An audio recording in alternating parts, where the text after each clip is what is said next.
अस्सलाम वालेकुम नाज़रीन, मैं बशीर बलोच एक मरतबा फिर आपकी खिदमत में हाज़िर और आज भी इसी सिलसिले को आगे बढ़ाते हुए मरीज़ की हरियाली और तबाही तक का जो सफ़र है, उस पर गुफ्तगू करेंगे। यहाँ पर हम नए पहलू भी इसमें शामिल करने की कोशिश करेंगे।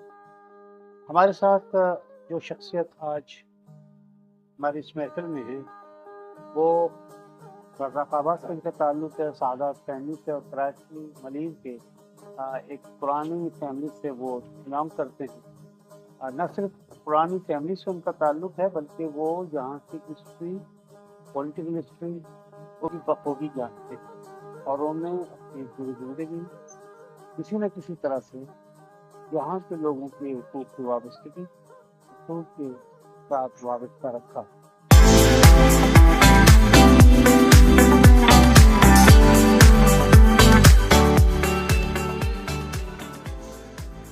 जनाब सैयद खुदार साहब, हम आपको खुशामदीद कहते हैं अपने मेहरबानी मेहरबानी सर।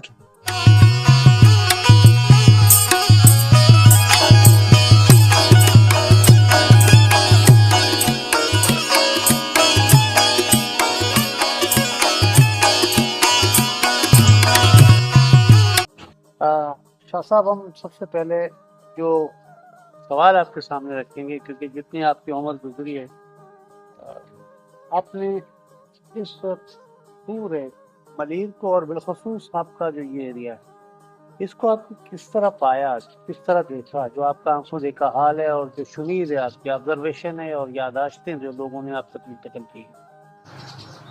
हमने अपने ज़िंदगी में जिस तरह इस खत्ते को देखा है, तो यहाँ बहुत पुरअमन इलाका, खुशहाल इलाका, यहाँ के लोग ज़रई ज़मींदारी से उनका ताल्लुक़, माल मवेशियों से ताल्लुक़, फिर जो रवायती यहाँ के जो रस्में रवाज हैं, तो उन हवाले से यहाँ बड़े ये खत्ता खुशहाल रहा।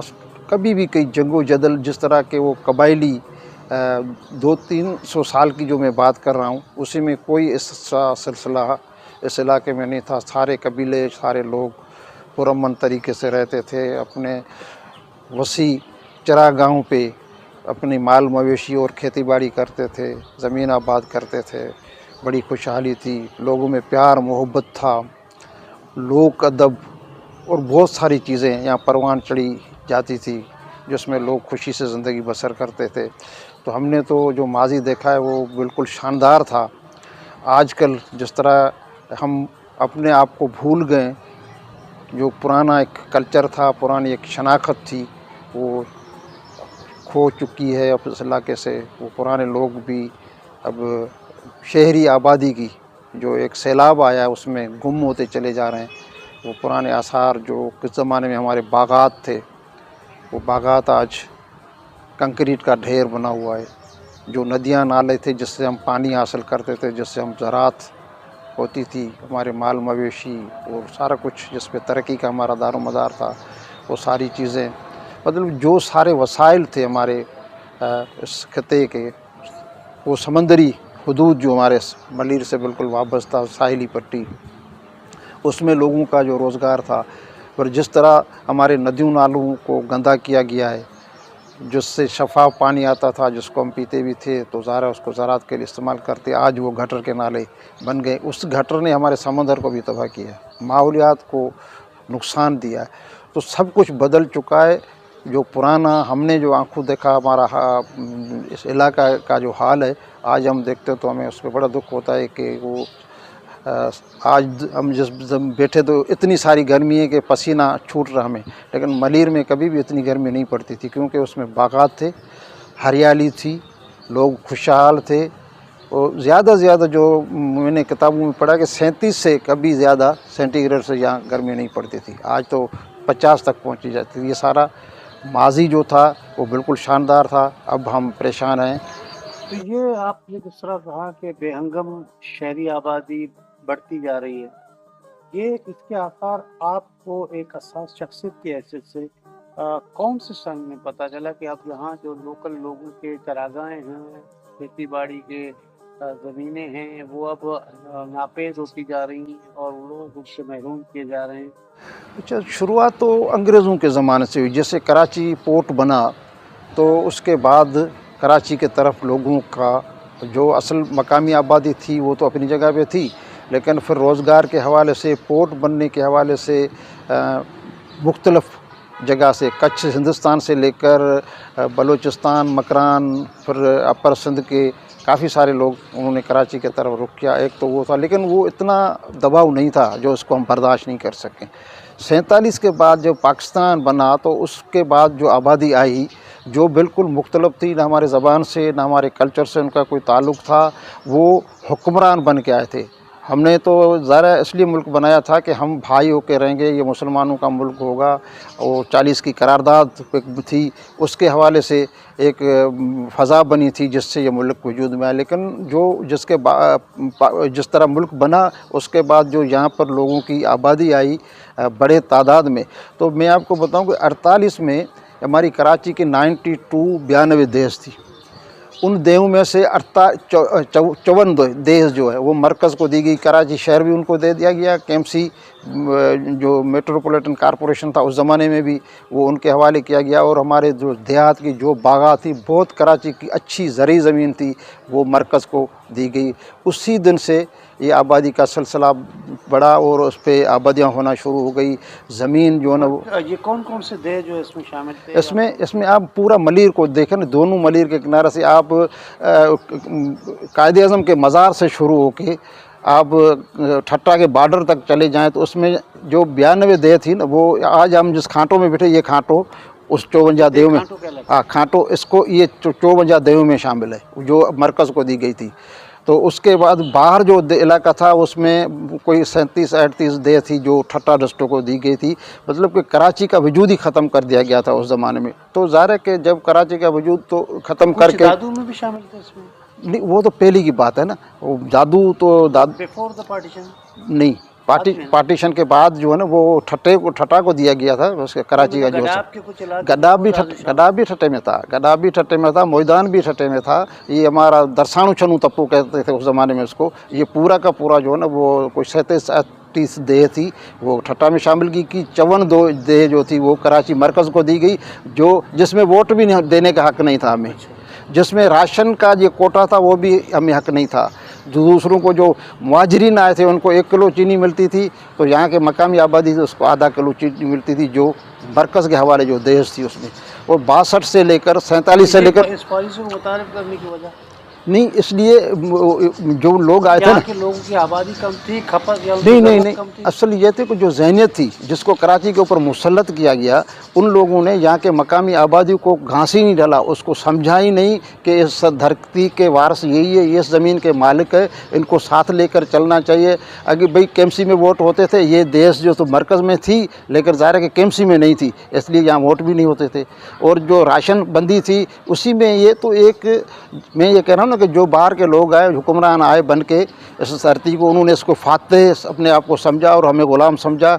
वही रवैया हमारे साथ उन्होंने इख्तियार किया, जो आज ये कि अब हमारी ज़मीन भी चली गई। अब जो हमारी हरियाली थी, सरसब्जी थी, खुशहाली थी, जो उम्मीदें थी इस मुल्क से हमारे लोगों को, वो सारी की सारी जो है ना वो उधर के रह गए और हमें कुछ नहीं मिला। आप जो सरसब्जी, हरियाली और खुशहाली की बात कर रहे हैं, तो आपने इब्तदाई तौर पर ये बात कही कि यहाँ पर बारानी ज़मीनें हुआ करती थी, वाईचाई की जो ज़मीनें परली तरफ हुआ करती थी जो कुओं से निकाल, तो क्या वहाँ और यहाँ पर दोनों जगह ये खेत वगैरह होते थे जो बारिशों पर डिपेंडेंट करते थे, बारिश के पानी को इकट्ठा करके फिर यहाँ जो है वो सैराब करते थे ज़मीनों को? बिल्कुल, एक तो ये था कि मलीर नदी के किनारे में तो वाईचाई पे जो उस ज़माने में मशीनें तो आ चुकी थी, उससे पानी निकाल के ज़मीन आबाद करते। बाकी जो ज़मीन थी जो जिसमें वहाँ जर नीचे था या मीठा नहीं था, समंदर के मतलब नीचे थे, समंदर के करीब ज़मीनें थी, उसमें तो खेत होते थे। क्योंकि बारिश का पानी भरता तो लोग बंद बना के उस पानी को रोकते थे, फिर उस ज़मीन को सैराब करके, जिसको हम सिंधी में रेज कहते हैं, रेज दे के उस ज़मीन को तैयार करते, वो साल भर के लिए उस ज़मीन ज़मीन में बगैर पानी दिए फसल इतनी नमी रहती थी, उसमें वो फसल होते थे। तो इस तरह उसको सरसब्ज इलाका था बिल्कुल, जिस तरह का मलीर का था ना। और उसके अलावा जो ज़ेर काश ज़मीन नहीं थी, जो चिराग गाँव में थी, उसमें भी इतने दरख्त थे जो आपको पता ही नहीं चलता था कि ये किसी ने लगाए हैं या ये कुदरती तौर तो पे। मतलब लोग वहाँ माल मवेशी चराते थे वो हज़ारों के तादाद में, एक आदमी के पास 400 500 बकरियां, गाय, गली, मतलब कोई आदमी ऐसा नहीं था जिसके पास माल मवेशी नहीं थी। मतलब हज़ारों के तादाद में कराची को सारों दूध की सप्लाई, गोश्त की सप्लाई, हत्ता कि जो आलमी जंगें लगी थी उनके ज़माने में भी सारी सप्लाई जो फ्रूट इस हमारे ज़रिए इलाके से जाता था, गंदम और जितने सब्जियां वगैरह, तो दूध वगैरह जो बाकी इलाके थे जो चरागाहों पर मुश्तमिल थे उसी पे, ये भैंस कॉलोनी वगैरह नहीं थी, ये सारा इसी इलाके से जो कराची की पसगरदाई है उसमें जो कबाइल रहते हैं, लोग रहते हैं, वही कराची को दूध सप्लाई तो करते आप थे। देखिए एक ऐसी जगह पर रह रहे हैं जो कि जिसे मैदानी इलाका कहें जी और दूसरी तरफ जो है समुद्री इलाका पड़ता है। जी आप उनके संगम में रहते हैं। जी जी तो आपने जिस तरह कहा कि एक तरफ से जो है मेवाजात सब्जियां वो शहरी आबादी की ज़रूरत को पूरा किया करती थी, दूसरी तरफ यहाँ से माल मवेशी जो पालते थे तो उनसे जो है गोश्त और दूध की ज़रूरत पूरी होती थी, तीसरी तरफ जब हम देखते हैं तो वहाँ समंदर पड़ता है। तो समंदर के लोगों का भी कंट्रीब्यूशन इसमें रहा है पूरे इस आबादी को ग़ज़ाई ज़रूरत पूरा करने के लिए। बिल्कुल ज़बरदस्त। ये सिर्फ यहाँ नहीं बल्कि एक्सपोर्ट भी उस ज़माने में भी होती थी बहुत बड़े तादाद में, हमारे पड़ोसी ममालिक में भी। और दूसरों उस ज़माने में बर्फ़ वगैरह का दौर कम था, तो ज़्यादातर खुश्क करके मच्छी को, झींगों को, वो उसको फिर वो बाहर बेचते थे, एक्सपोर्ट करते थे। तो और साथ साथ जो हमारी ज़रूरत है हमारे मुल्क की, हमारे लोगों की, उसके लिए ताज़ी खुराक मछली या ताज़ी मछली, उसको भी बड़े तादाद में इसमें हमारी रेडी म्यान, अपना बिराई मेदनी म्यान, इसको म्यान इसलिए कहते थे कि वहाँ मच्छी का कारोबार होता है।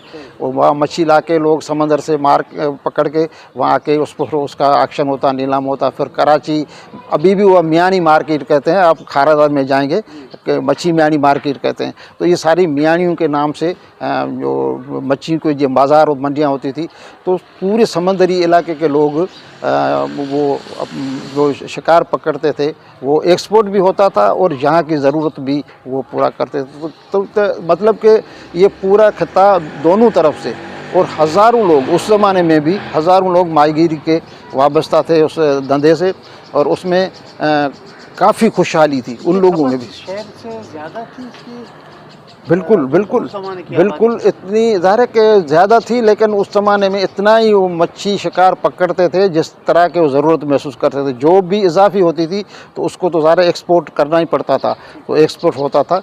बड़े लोगों में खुशहाल थे उस ज़माने में। हिंदू व्यापारी थे जो समंदर के किनारे पे, जहाँ जो जिसको हम बेट कहते हैं, बेटों पे उनके वहाँ छापरे बने होते थे, वहाँ वो बसते थे, वहाँ मच्छी खरीदते थे, फिर वहाँ खुश करते, वो उसको पका भी, जो झींगे हैं ना उसको पानी में, मतलब जिस तरह हम खाना तैयार करते हैं इस तरह उसको तैयार करके खुश्क करके फिर उसका एक्सपोर्ट कर देते। मजीद इस तरह की वीडियोस देखने के लिए मलीर न्यूज़ के पेज को फॉलो करें। पेशकश मलीर न्यूज़।